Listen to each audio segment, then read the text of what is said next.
Hello again and welcome to this time video where we are going to look at the defensive counter-air type of scenario in northern Finland and Lapland. There you can see what kind of air force I'm putting up from the Russian side, and they are going to attack some airfields and radar installations. There is also A-50 mainstay early airborne early warning plane and EL-22PP electrical intelligence and jamming plane in the picture, and of course the electronic warfare plane is going to be jamming the Finnish side.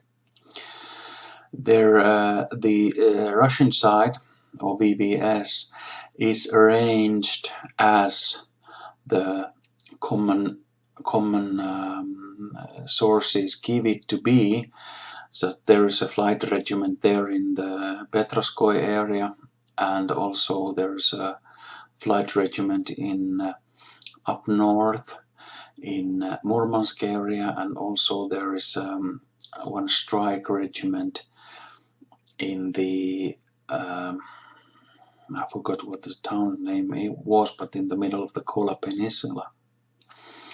So I have some Su-33s to give air cover for the strike packages, and also some Su-27s are coming from the Petroskoy area to have air cover in the area as well. And soon you will see how the and where the strike packages are going to go. I'm using 2 plane strike packages, mostly because there's a multitude of targets and not enough fighters really to go around. And well, there you have it. The Finnish side will be this time flying the Eurofighter Typhoon, the British version, that's like 21-year version, so the latest version as of now. And there is 20 of them, and in the northernmost bases of Finnish Air Force, and they are dispersed. And there's like I think 12 or 14 that are available. Okay, there you can see that there's one flight going to attack the long-range radar in Kajaani area, and then there's also suppression of enemy air defenses patrol there. Okay, this flight, the TAK-63, is going to strike in Rovaniemi, and I think they had no, they had anti-surface missiles. There is also some flights that have the anti-airbase bombs, anti-runway bombs in their load, and they will be going to Oulu, like you see there in the south. The Mace 72, yeah, they are bet up 500s, and there's also another similar kind of a package flying to Kemi. So there is the Russian packages in the air, and this is what we see in the Finnish side. So I put on some long-range radars, namely the northernmost in Ahvenselkä and in Kajaani, so that we can have some kind of a picture of what is happening in the air. And because the Eurofighter beat does not, to my knowledge, include any kind of airborne early warning assets, we are only going to use land-based radars in this scenario, and only fighters that are going to get the airborne early warning is the Swedes later on. And also I decided that the Finns won't get hostile until there is at least 4 planes that have crossed into Finnish aerospace, because we are like thinking that this is the first strike in the war, so that the VBS is trying to make a strike to the northernmost air bases to get the Finnish Air Force off guard. And as you can see, their air assets are still mostly yellow, which means that they are unidentified, and the orange means that it's not hostile, but it's not friendly either. So it's I think the worst was unfriendly. And because I thought that this would be in this kind of a situation where the threat of war is imminent, would be the most let's say realistic way to look about this.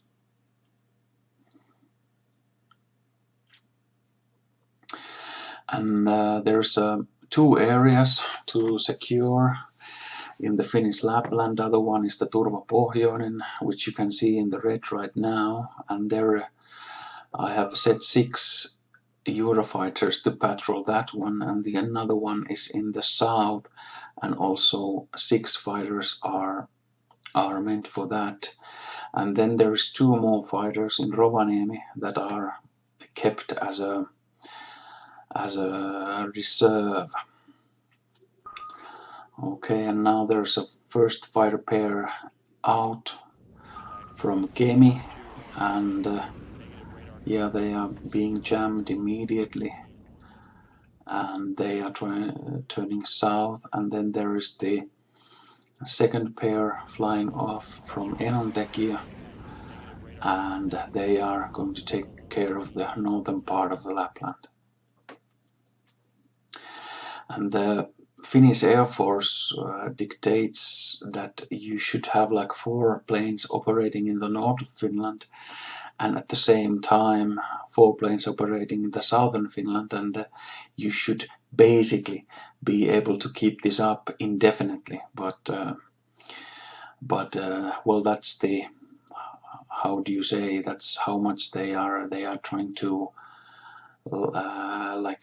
that's how they see the situation. I feel personally that that's too little, that we would be much better served in more like 100 aircraft, but I don't think the Finnish politicians are ready to go that far north of the intended budget.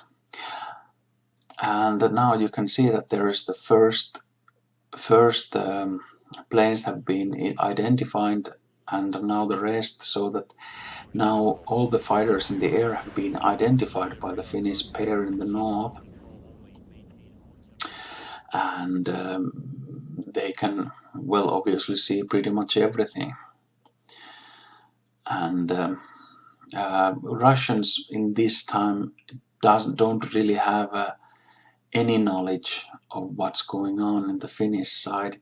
This is because the Eurofighter Typhoons have like a way lower radar cross-section from the Sukhoi and Fencer fighters, so the Russian assets have really hard time of trying to pick up the Finnish fighters from the radar screens.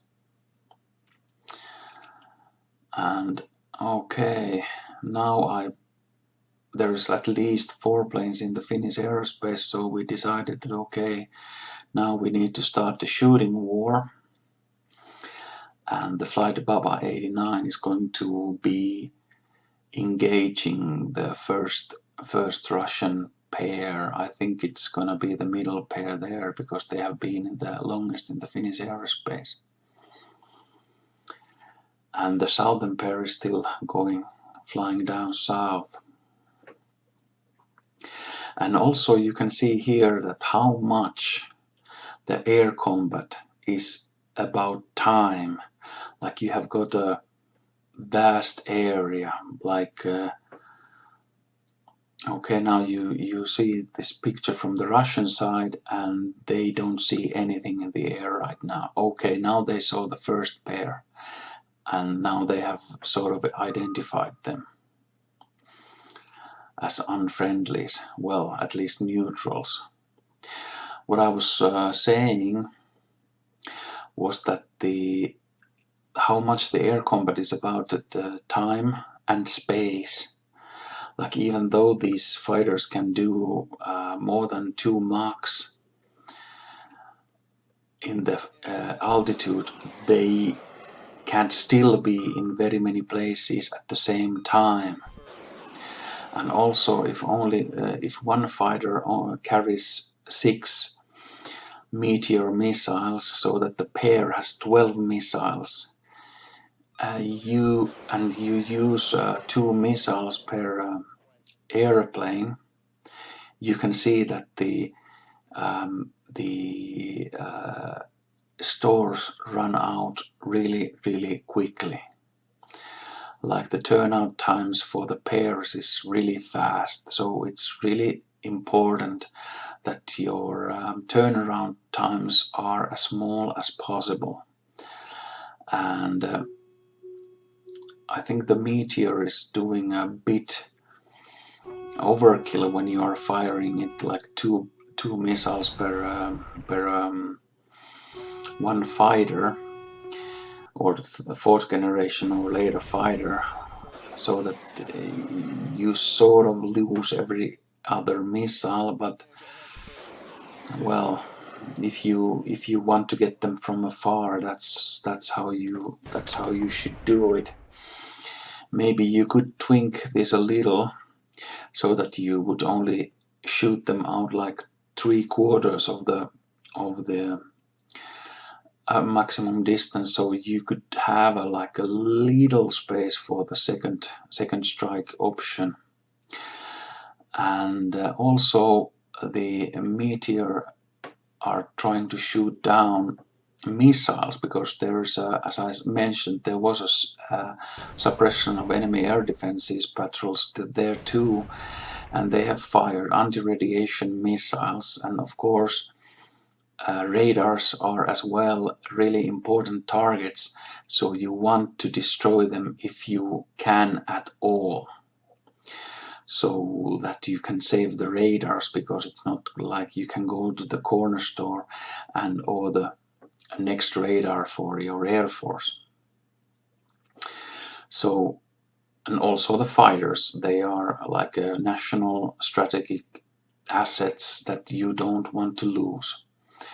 So you have to try to keep everything in order, but you lost radars at least pretty much every round I did in this scenario. And this last one was really interesting, because this was the first time I lost some Typhoon as well, but you will see it in later.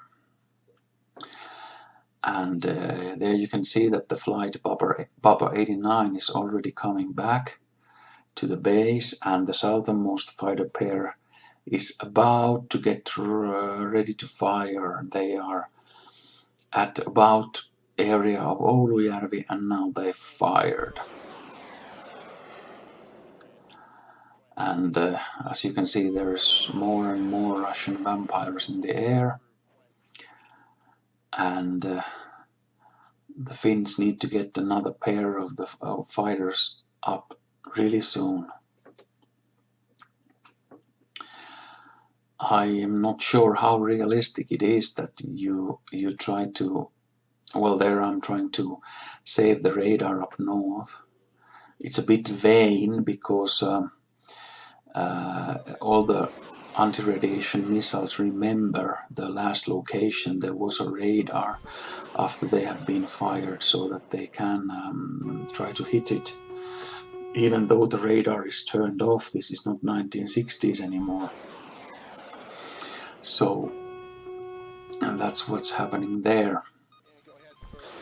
And as you can see, that the Ahvenanmaare radar was picked up immediately, and there's more missiles coming that way. So I think I'm going to lose 2 radars now. So it was maybe a bad call on my behalf to turn on this another radar and shut down another to give more targets. But what has been done, so I can't really help it anymore. And now there's one pair of fighters up from Rovaniemi, and also the southernmost pair has fired like all its meteors, so they will be turning back really soon. Okay, there was one drop. Okay, and we just lost the radar in the north. And let's see if we're gonna lose another radar in the Ahvenanmaare area as well. I'm afraid we will. And yeah, well, at least we got the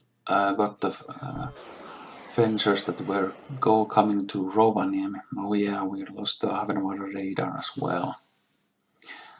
But we have the other radars there still, so we lost 2 radars, which would be pretty bad blow to the aerial surveillance in the northern Finland.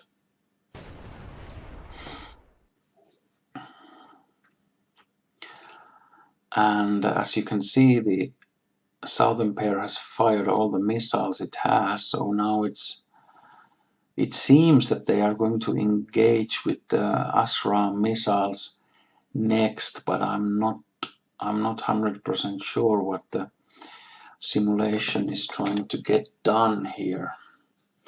So I think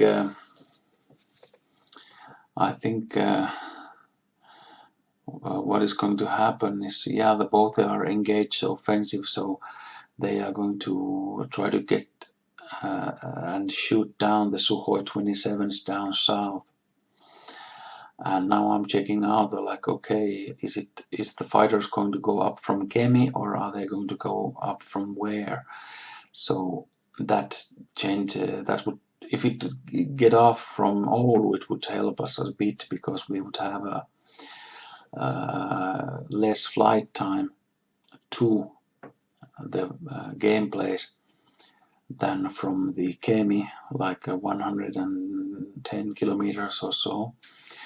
But well, there you have it. And okay, let's see how the fencer fares. I think the fencer will go down there on north. No, fencer managed to avoid. Oh yeah, and the orange lines mean that how the data package goes, or which fighter is guiding which missile. So basically, you could, and I have seen it happen in some earlier time, that one fighter fired like behind its shoulder, another fighter pair guided to the target, but it didn't happen in this one. But this one was interesting in that way, that this was the first time that the flight Snow 22 decided to engage with ASRAAM missiles, and so they got into trouble there.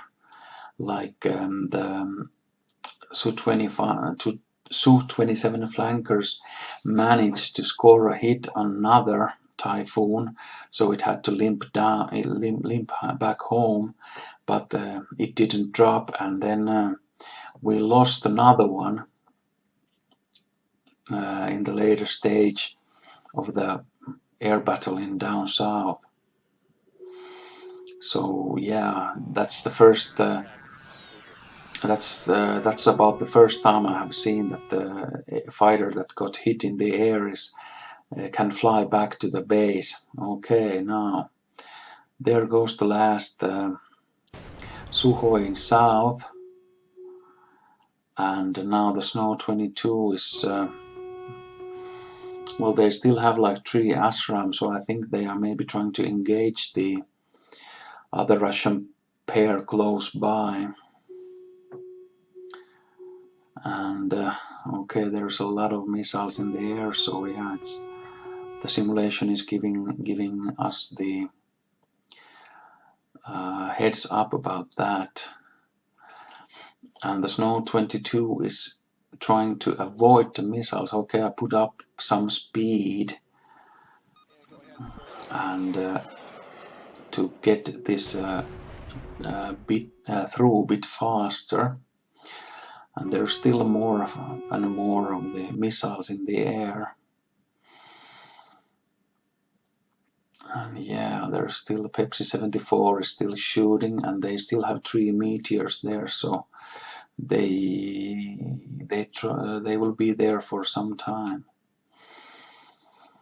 And okay.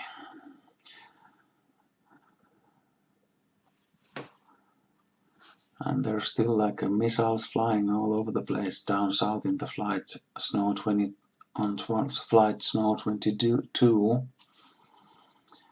and they are usually pretty good in avoiding, because they have all kinds of anti-missile stuff going on. Apart from flares and chaff, they have bright cloud extendable decoys and aerial FOTRDs that's also help them avoid the missiles. So you can be pretty calm about them getting into harm's way, but of course, if there's like tens of missiles flying, you are not going to get lucky every time, or your luck will run out sooner or later. And there's just isn't like 2 ways about it. Okay, there's more and more. It's getting really hairy, the air battle down there in the south. It's like a furball they are fighting in. And yeah, okay, yeah, there was a hit in south in one of our fighters, and then I think they got it. Yeah, they got another fighter with the ASRAM, so they are doing pretty decently, but they are trying to get back home. And there's also like another pair of fighters coming down south, so they don't have to worry about that too much anymore. Like help is on the way.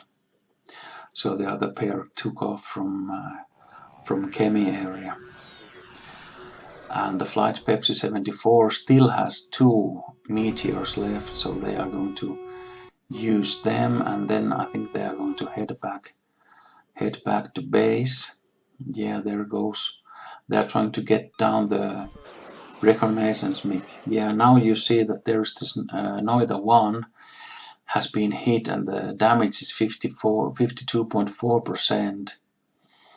But it's still flying. It's still airborne, and it's flying back. So yeah, we didn't lose the fighter totally. This is, by the way, first time I have seen that the fighter manages to do that.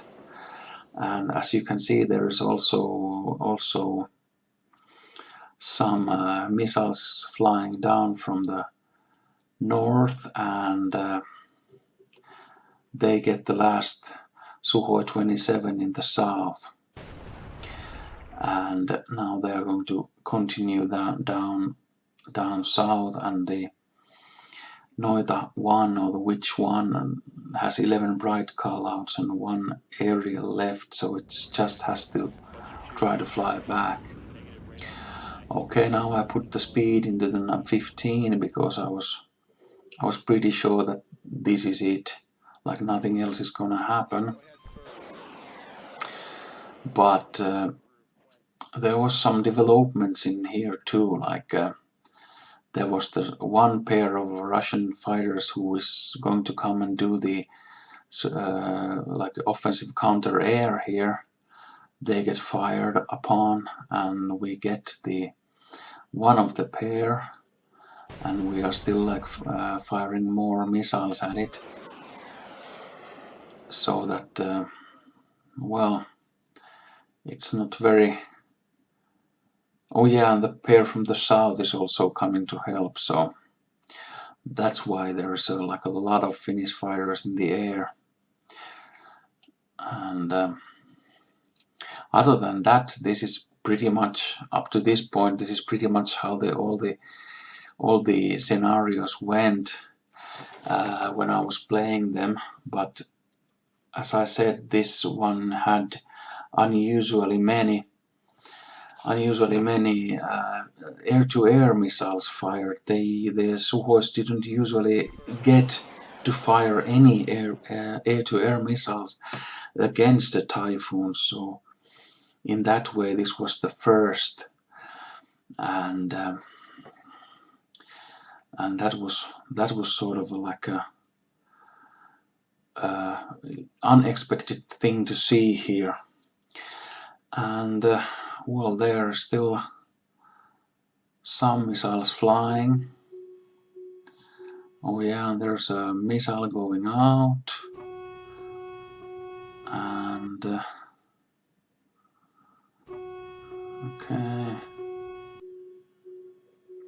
okay, we still didn't get the last Sukhoi Su-33 fighter, but they managed to shoot some missiles.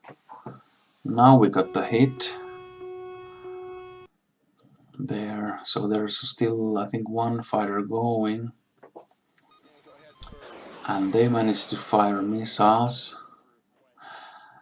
and I think they scored a hit on a Typhoon right about now, because they are still trying to maneuver, and Sukhoi 33 is still airborne and firing. So yeah. Okay, now we got it down. So that's about it from this video.